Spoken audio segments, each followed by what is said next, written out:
As a young elder, I had been in the mission J'étais en mission depuis environ 1 an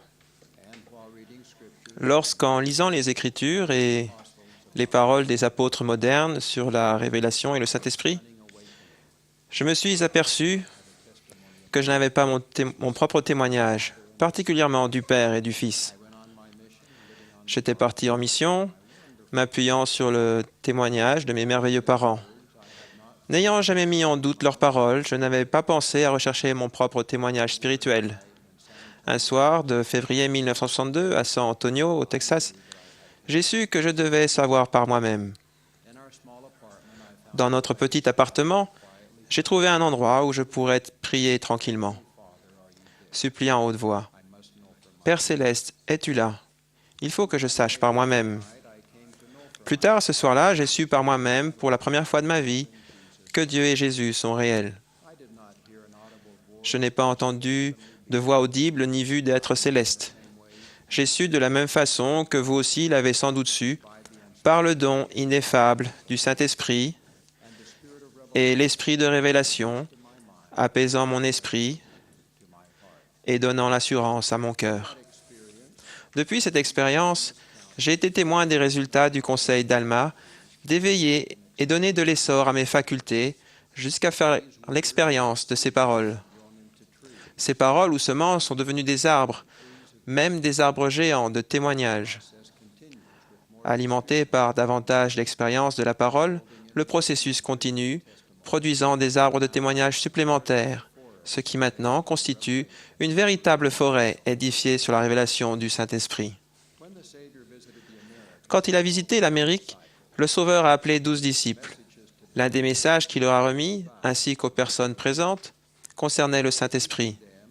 Après les avoir instruits, le Sauveur est parti et a promis de revenir le lendemain. Toute la nuit, le peuple s'est efforcé de rassembler le plus grand nombre possible de personnes pour qu'elles viennent l'entendre. Les disciples ont réparti le peuple en 12 groupes pour leur enseigner ce que le Sauveur leur avait appris. Leur enseignement principal a été l'importance du Saint-Esprit. Puis les gens se sont agenouillés et ils ont prié. Le désir de leur cœur était de recevoir le Saint-Esprit. Le Sauveur leur est apparu et a souligné l'importance du Saint-Esprit quand il a prié le Père. Père, je te remercie de ce que tu as donné le Saint-Esprit à ceux-ci que j'ai choisis. Père, je te prie pour que tu donnes le Saint-Esprit à tous ceux qui croiront en leurs paroles. Sur la base de cet événement du livre de Mormon, je comprends mieux pourquoi le président Woodruff a dit, je cite, « Le don du Saint-Esprit est le plus grand don qui puisse être accordé à l'homme. Il n'est pas limité aux hommes, ni aux apôtres, ni aux prophètes. Il appartient à tout homme et à toute femme fidèle et à tout enfant suffisamment âgé pour recevoir l'évangile du Christ. » Fin de citation. Le Saint-Esprit est le troisième membre de la divinité et, avec le Père et le Fils, il connaît toutes choses. Il a plusieurs rôles importants, dont le plus grand est d'enseigner et de témoigner du Père et du Fils. Aussi, il révèle la vérité de toutes choses et conduit à faire le bien. Le président Monson illustre ce rôle important d'être conduit à faire le bien. Il suit l'exemple du Sauveur qui allait de lieu en lieu faisant du bien. Il a enseigné l'importance de ne pas ignorer un murmure spirituel venant du Saint-Esprit, de rendre visite à quelqu'un, de le servir et de secourir une personne bien précise. Mais parfois, il n'y a personne comme le président Monson, aucun instructeur au foyer, aucune sœur manifestant de la sollicitude qui soit disponible pour intervenir en temps de besoin. Dans ce genre de situation, j'ai trouvé consolation et direction auprès du Consolateur, autre rôle du Saint-Esprit. Quinton, notre petit-fils, est né avec de nombreuses malformations et a vécu moins d'1 année, pendant laquelle il a fait de fréquents séjours à l'hôpital. À cette époque, Sir Jensen et moi vivions en Argentine. Nous désirions vraiment être avec nos enfants pour les consoler et recevoir leur consolation. Nous aimions notre petit-fils et nous voulions être près de lui. Nous ne pouvions que prier et nous l'avons fait avec ferveur. Sir Jensen et moi voyagions dans la mission quand nous avons appris que Quinton était décédé. Nous nous trouvions dans le hall d'entrée d'une église et nous sommes tombés dans les bras l'un de l'autre pour nous réconforter.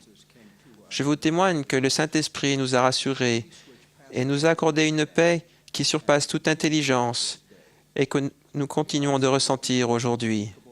Nous avons aussi été témoins du don ineffable du Saint-Esprit dans la vie de notre fils, de notre belle-fille et de leurs enfants, qui à ce jour encore parlent de cette époque avec beaucoup de foi, de paix et de réconfort.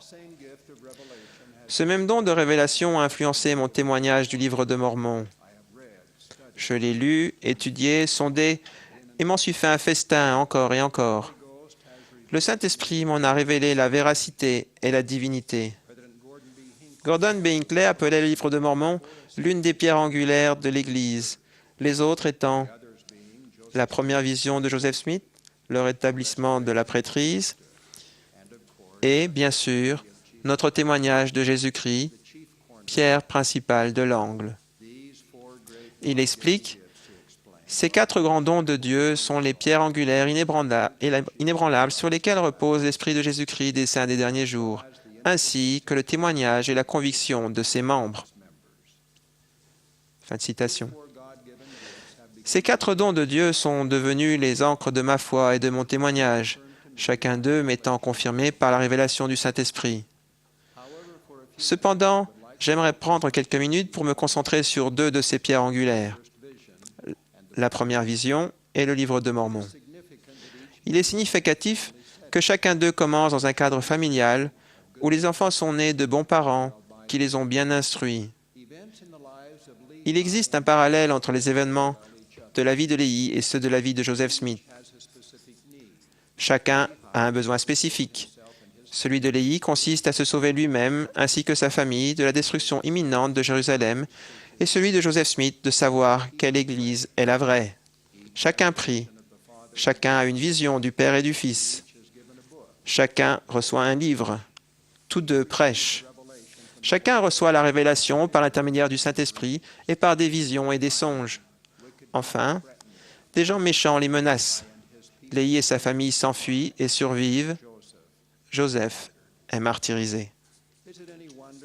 Faut-il s'étonner que les missionnaires invitent les personnes qui cherchent sincèrement la vérité à commencer leur étude du livre de Mormon par un premier Néphi? Ce livre est imprégné de l'Esprit du Seigneur. Dans ses premiers chapitres, il y a le message clair que la révélation et le Saint-Esprit ne sont pas accordés seulement aux prophètes, mais aussi aux pères, aux mères et aux enfants. Le message concernant la révélation et le Saint-Esprit continue tout au long du livre de Mormon. Ces vérités sont résumées par Joseph Smith, le prophète. Enlevez le livre de Mormon et les révélations, et que reste-t-il de notre religion? Il ne reste rien. En tant que saints des derniers jours, notre témoignage du livre de Mormon, qui nous est donné par révélation, nous assure que cette religion et sa doctrine sont vraies. Les choses de l'esprit sont sacrées et difficiles à exprimer. Comme Amon, nous déclarons « Voici, je vous le dis, je ne peux pas dire la plus petite partie de ce que j'en ressens. » Cependant, je témoigne que le Saint-Esprit est réel et qu'il est le testateur, le révélateur, le consolateur, le guide et l'instructeur divin. Je témoigne humblement que cette Église, vraie et vivante, que cette religion, repose sur ces 4 pierres angulaires. Je témoigne que Jésus-Christ est véritablement la pierre principale de l'angle. Le président Monson est le prophète du Seigneur et ces 15 hommes, assis derrière moi, sont prophètes, voyants, apôtres et révélateurs. Ils détiennent la sainte prêtrise et les clés du royaume. Je les aime, je les honore et je les soutiens. Au nom de Jésus-Christ. Amen.